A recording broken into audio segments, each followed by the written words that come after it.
भेंडी बघा आता कट करून घेतलेली आहे. पॅन ठेवलं मी गॅसवर. त्याच्यामध्ये आता आपल्याला तेल टाकून घ्यायचं.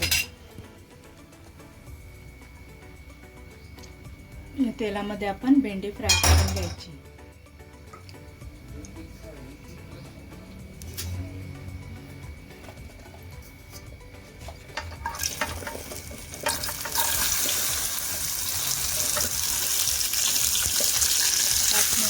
भेंडी फ्राय करून घ्यायची.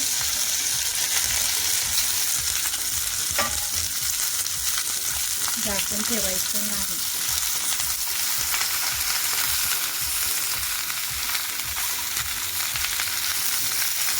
गॅस स्लो राहू द्यायचा.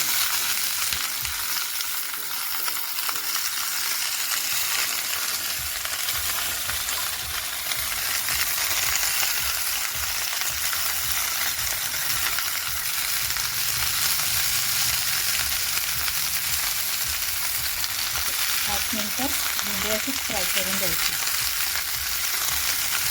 बघू शकता आता भेंडी कशी छान झाली आहे. रंग पण छान आलेला आहे त्याला. आता मी ही भेंडी काढून घेते आणि मग आपण फोडणी देऊ. बघा त्याच पॅनमध्ये मी तेल टाकून घेतलेलं आहे. आता लसूण टाकून घेणार आहे. लसूण छान तडतडला तर त्याच्यामध्ये कांदा टाकून घ्यायचा आहे आपल्याला.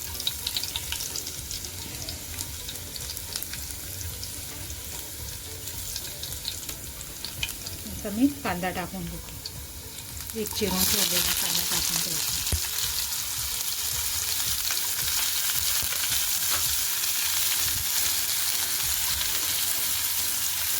आता कांदा हा ब्राऊन कलरचा होऊ द्यायचा आहे आपल्याला. कांदा छान झाला तर मग मसाले टाकायचे. बघा कांदा आपला आता छान झालेला आहे. त्याच्यामध्ये मी आता मसाला टाकणार आहे. मिरची पावडर, धने पावडर आणि हळद. हे छान झालं. 1 मिनिटच होऊ द्यायचं फक्त आणि लगेच आपली फ्राय केलेली आपण भेंडी टाकून देणार आहोत.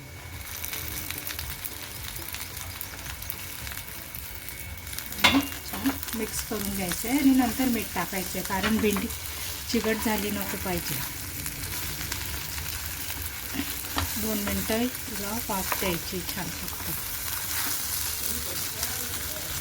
2 मिनिटाने मी मीठ टाकणार आहे.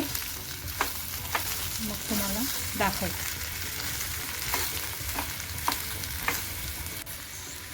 आता बघा मिक्स करून घेतलेले मी मसाला वगैरे टाकून. आता मीठ टाकायचं आहे. मीठ टाकून घेतलं मी आणि आपल्याला अर्धा लिंबू पिळून घ्यायचा आहे त्याच्यामध्ये. म्हणजे भेंडी खाताना पण छान आंबट लागते आणि ती तिखटसुद्धा होत नाही. असं तुम्ही पण ट्राय करू शकता तुमच्याकडे. मी काही नाही, बेसिक मसाले जे घरात लागणारे आहेत तेच मसाले आपण वापरलेले. त्या अतिरिक्त काही नाही. हां, आणि लिंबू न टाकता तुम्ही आमचूर पावडर पण टाकू शकतात. तर बघा भेंडी आपली कशी छान झालेली. कलर पण कसा छान आलेला आहे. आता मी प्लेटिंग करून तुम्हाला दाखवते.